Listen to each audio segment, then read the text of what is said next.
Hello everybody, how are you all? I hope you all are very fine and safe at home. So yes, I am here again with another vocabulary session. So what we waiting for? Let's proceed. तो पहला शब्द है cognizance. COGNIZENCE। ठीक है, ये शब्द क्या है? एक नाउन है और इसका मतलब क्या होता है? इसका मतलब होता है डिटेल्ड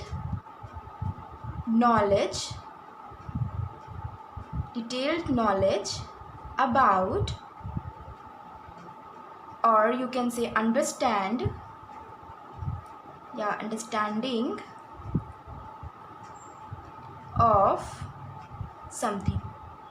ओके, किसी भी चीज़ की डिटेल नॉलेज होनी चाहिए आपको, या वो चीज़ समझ में हो आपके। हिंदी में अगर आप बोलो तो उसको बोल सकते हो आप गहरी समझ, या फिर कोई भी बात आपके संज्ञान में। संज्ञान मतलब यही होता है कोई भी ऐसी नॉलेज जो आपके दिमाग में हो, ठीक है, आप उसे समझ जाओ। किसी भी तरह से आपको नॉलेज कहीं से मिलती है, वो आपके संज्ञान में, आपको पता होना चाहिए उसके बारे में। That is cognizance. ठीक है, एग्जाम्पल समझिए तो आपको समझ में आ जाएगा ये वर्ड। हालांकि ये वर्ड बहुत बड़ा है, लेकिन इतना ईजी इसका मीनिंग है, आपको समझ में अभी आ जाएगा एग्जाम्पल के थ्रू। ध्यान दीजिएगा। My brother has no cognizance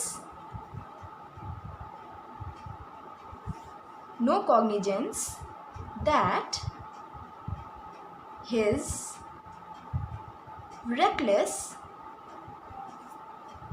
actions are dangerous। Easy sentence है, समझ आ गया होगा। बता देती हूँ क्या मतलब है। मेरा ब्रदर जो है उसको पता ही नहीं है, मतलब उसे संज्ञान में बात ही नहीं, उसको समझ ही नहीं है इस चीज़ की। दैट हिज रेकलेस मीन्स होता है लापरवाह। ठीक है, उसकी जो लापरवाह एक्शंस हैं वो क्या है? डेंजरस हैं, खतरनाक है। ठीक है, समझ में आ गई बात। सिनोनिम देखिए इस वर्ड के। ओके, सिनोनिम देखते हैं इसका। फर्स्ट हो जाएगा आपका कॉन्शियसनेस। CONSCIOUSNES। ठीक है, डबल एस, कॉन्शियसनेस। सेकेंड आप देखो, परसेप्शन आप कह सकते हो। परसेप्शन आप इसलिए कह सकते हो, किसी भी कोई भी चीज़ होती है या फिर कोई भी बात होती है, आपका हर लोगों का हर चीज़ को समझने का अलग अलग तरीका होता है। तो हर लोग अपने परसेप्शन के अकॉर्डिंगली किसी बात को बोलते हैं। वो होती है हमारी समझ, हम उस बात को कैसे ले रहे हैं। That is cognizance. Okay, antonym देखिए इसका। एंटोनिम्स क्या हो सकता है? इग्नोरेंस आप कह सकते हो। ठीक है, इग्नोरेंस आप कह सकते हैं। एंड आप सेकेंड देखिए, सेकेंड थॉट लेसनेस भी कह सकते हो, मतलब जो चीज़ आपके थॉट में ही नहीं आएगा। ठीक है, आपको उसमें कह सकते हैं कि कोई भी वर्ड हो रहा है या फिर कोई भी बात हो रही है, आपका वो थॉट पे चल ही नहीं रहा है, आप उस अपनी थॉट से उस चीज़ को समझ ही नहीं पा रहे हो। ठीक है, तो आपकी थॉट लेसनेस है, उसमें आप सोचना की शक्ति नहीं है आप में। That is thoughtless. Okay, next word की तरफ पहुँचते हैं। आई होप आपको ये वर्ड समझ में आ गया होगा। अब नेक्स्ट वर्ड की तरफ देखते हैं क्या है। नेक्स्ट वर्ड है आपका इट्स होल्ड। HOARD।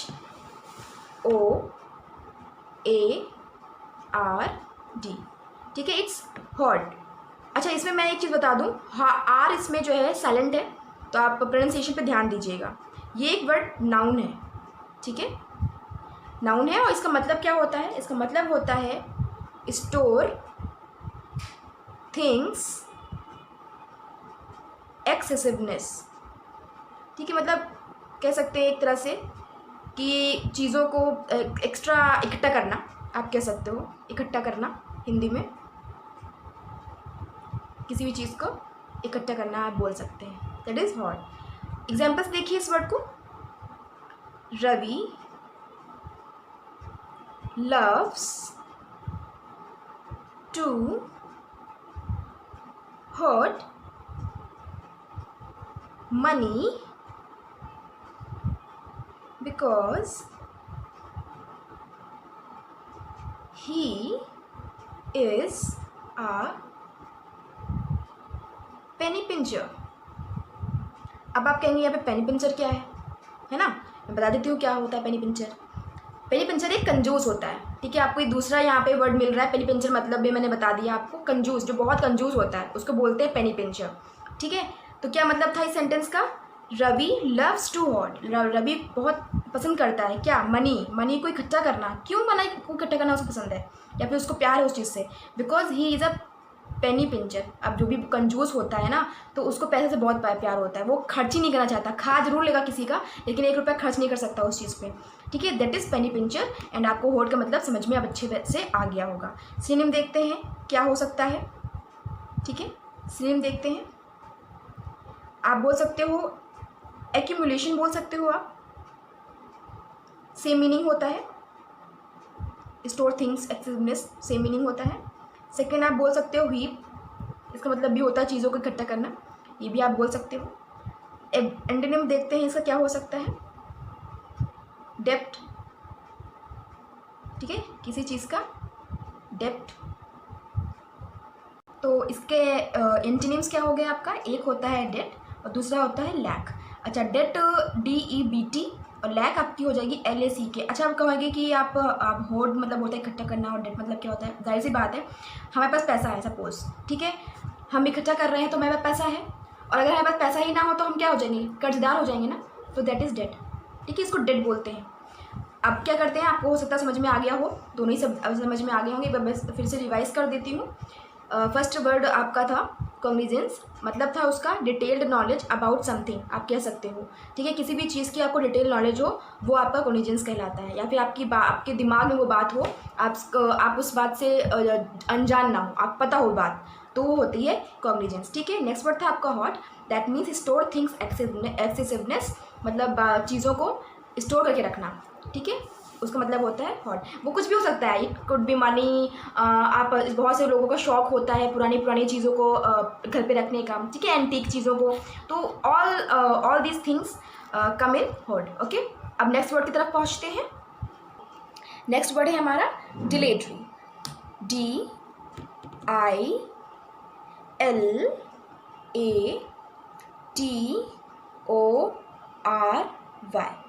डिलेटरी, डिलेटरी एक एडजेक्टिव है और इसका मतलब क्या होता है?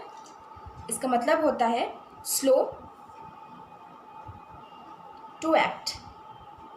ठीक है, स्लो टू एक्ट, या फिर आप कह सकते हो मंद, धीमा। ठीक है, आप ये कह सकते हैं आपको इसकी हिंदी में। एग्जाम्पल समझिए इस वर्ड को, बहुत इजी वर्ड है, और अगर आप जान जाएंगे इसका मतलब अच्छे से, आप ध्यान में रखेंगे, तो आप स्लो की जगह आप डिलेटरी वर्ड ही यूज़ करोगे अक्सर। ठीक है, सेंटेंस देखते हैं। Unhappy with her job, the secretary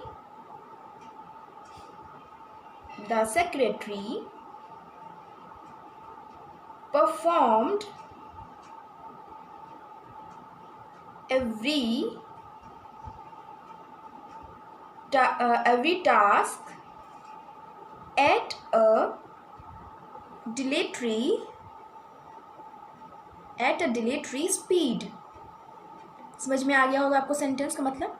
sentence का मतलब ये हुआ कि अपनी नौकरी से नाखुश जो सेक्रेटरी है ने क्या किया, क्या करती है वो हर काम क्या कर रही है? मंद गति से कर रही है, बहुत धीमी तरीके से वो काम अपना कर रही है, क्योंकि वो खुशी नहीं है। अब जाहिर सी बात है, आपको भी देख लो, आप घर पे रहते हो, किसी ने कोई काम कह दिया आपसे, ठीक है, आप नहीं करना चाहते हो, तो या अब आपको लेकिन करना भी है वो काम, भाई मम्मी ने बोला है हमें काम तो करना ही पड़ेगा, तो क्या करते हो आप? उस काम को इतने मतलब बेमन मन से करते हैं आप, बिल्कुल धीमे धीमे करते रहते हो उस वर्क को, तो दैट इज़ डिलेटरी। ओके, आप पहुँचते हैं इसके सिनोनिम वर्ड पे।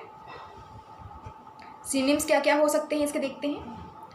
First sluggish, SLUGGISH, sluggish, and second would be slothless, SLOTHFUL,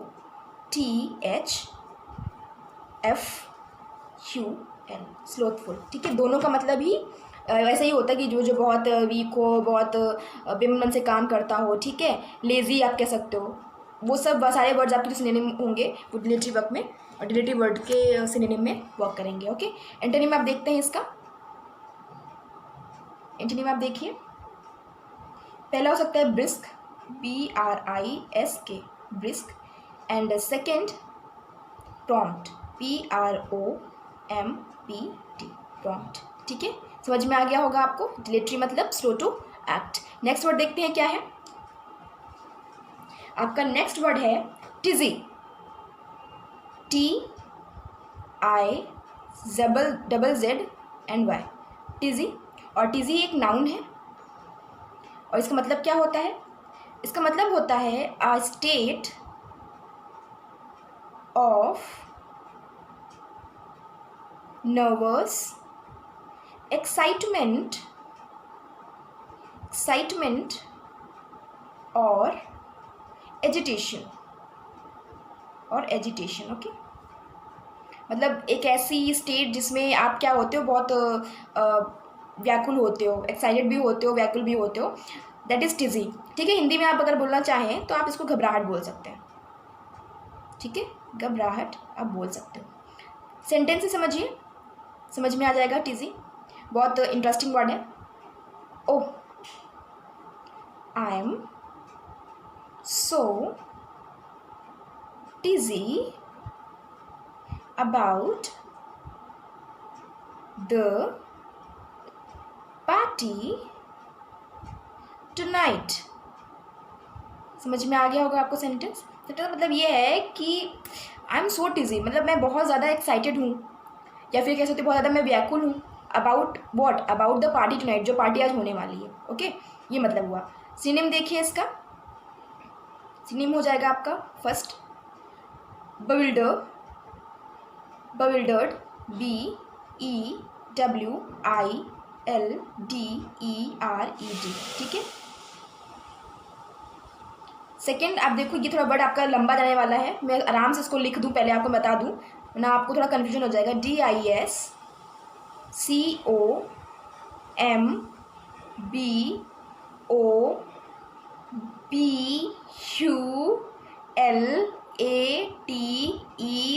अब बहुत लंबा वर्ड हो गया बट इंटरेस्टिंग वर्ड है.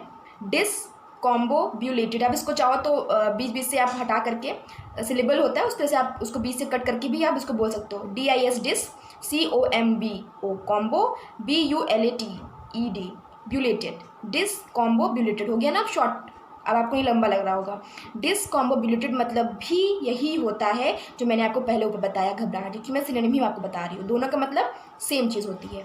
तो आपको देखिए टिजी तो वर्ड समझ में आ ही रहा है, सिनोनिम भी आपको समझ में आ रहा है. दैट मीन्स आपको मैं अगर दिन में या फिर एक सेशन में अगर आपको मैं 5 वर्ड्स देती हूँ तो मैं आपको 5 वर्ड्स नहीं देती हूँ. ये ध्यान में मत रखिएगा, क्योंकि आपके साथ काफ़ी वर्ड्स होते हैं. 5 तो आपके मेन वर्ड हो गए, पर उस मेन वर्ड के साथ आपको एसोसिएट में आपको 4 वर्ड अलग से देती हूँ और उसका मीनिंग भी बताती हूँ, जो आपके सिनोनिम होते हैं और एंटीनिम्स होते हैं. वो भी बहुत इंपॉर्टेंट होते हैं आपके एग्जाम पॉइंट ऑफ व्यू से. ओके, अब एंटोनिम पे पहुँचते हैं. इसके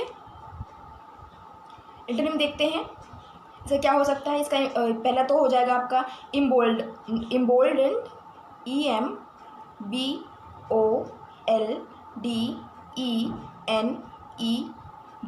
ठीक है, एम्बोल्डेंड. अब इसका मतलब बताती हूँ मैं अभी आपको. और सेकंड आप देखिए क्या हो सकता है. कंपोज भी आप हो सकता है, COMPOSED. कंपोज्ड और इम्बोल्डेंड दोनों का मतलब होता है, इसका मतलब तो होता है आपका इम्बोल्डेंड मतलब हो जाता है कॉन्फिडेंस. हम कोई भी चीज़ को लेकर के घबराहट हो रही है, हमें हम बहुत व्याकुल हैं, हमें समझ भी नहीं आ रहा क्या करना है. सपोज हम इंटरव्यू के लिए जाते हैं, ठीक है, और हम बहुत नर्वस हो जाते हैं, तो दैट इज़ टिजी. अब टिजी का अगर आप अपोजिट देखते हो तो वो आपका हो गया एम्बोल्डेंड, और यहाँ पे इसका मतलब होता है कॉन्फिडेंस. तो टिजी का ऑटोमेटिक क्या हो जाएगा, अपोजिट वर्ड एम्बोल्डेंड. ठीक है, तो आपको एम्बोल्डेंड समझ में आ गया. कॉन्फिडेंस, अब हमेशा बोलते हैं कॉन्फिडेंस में हूँ मैं, आप उस कॉन्फिडेंस की जगह ना बोल करके, क्योंकि वो तो वेल अवेयर्ड वर्ड है आपके लिए, और ये वर्ड अगर आप यूज़ करने लगते हो अपनी रोज़मर्रा की ज़िंदगी में तो आपको ये वर्ड याद हो जाएगा. और याद करने का तरीका ही यही है इंग्लिश का. बहुत से लोगों को बहुत टफ लगती है इंग्लिश, पर इंग्लिश इतनी टफ नहीं है अगर आपको उसका तरीका पता हो. ठीक है, नेक्स्ट वर्ड था आपका कंपोज्ड. और कंपोज मतलब भी होता है काम, शांत. मतलब किसी भी चीज़ को आपको बहुत धैर्यता से, बहुत शांति से समझनी है, करनी है. ठीक है, घबराना नहीं है. तो घबराने का बिल्कुल उल्टा क्या हो जाता है, शांत नेचर जिसका होता है. तो वही चीज़ हो जाती है आपका कंपोज्ड. आई होप आपको ये वर्ड अच्छे से समझ में आ गया होगा और अपनी लाइफ में भी आप इस वर्ड को यूज़ करोगे. ठीक है, नेक्स्ट वर्ड देखते हैं क्या है. नेक्स्ट वर्ड है जियोपार्डी, JEOPARDY,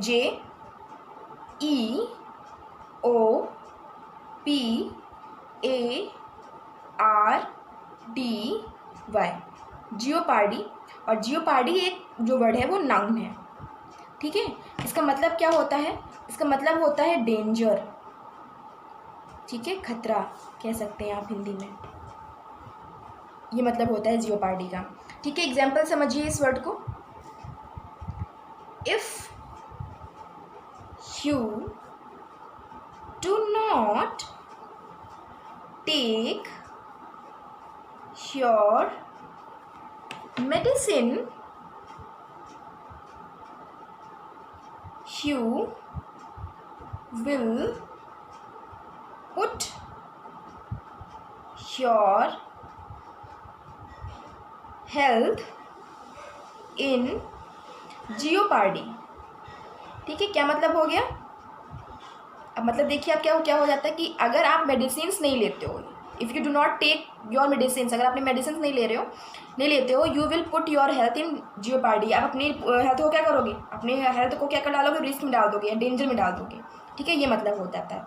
सिनोनिम देखते हैं इस वर्ड का क्या हो सकता है। पहला आपका हो जाएगा इंडेंजरमेंट, ठीक, इंडेंजरमेंट, पहला तो सीधा हो गया, आपको समझ में भी आ रहा होगा कि क्या मतलब होता है। और दूसरा होगा आपका पेरिल, पेरिल मीन्स भी होता है डेंजर, ठीक है। एंटोनिम पे पहुंचते हैं इसके। सेफ्टी, इजी है, एंड सेकंड सिक्योरिटी, ठीक है, सुरक्षा आप कह सकते हो। तो आपकी वो चीज़ एंटोनिम में आ जाएगी। तो एक बार क्या करते हैं, तीनों वर्ड्स को एक बार रिवाइज करते हैं। Let's quickly start. Dilatory adjective word था। Slow to act, that means धीमा, किसी भी काम को धीमी गति से करना, which is dilatory, okay. Next था टिजी। टिजी जो होता है आपका एक स्टेट होता है आपके माइंड का, ठीक है, स्टेट ऑफ नर्वस एक्साइटमेंट और एजिटेशन। एजिटेशन मतलब होता है व्याकुलता, ठीक है, या फिर घबराहट आप कह सकते हो, टिजी का मतलब होता है। नेक्स्ट वर्ड था जियोपार्डी, और जियोपार्डी मतलब मैंने बताया आपको डेंजर होता है, खतरा होगा, ठीक है। तो आप, आई होप आपको आज का सेशन अच्छा लगा होगा। सो फ्रेंड्स, आज के लिए इतना ही। I hope you enjoyed the session. If you do, please like and share the video. Till then, keep studying and take care. Thank you.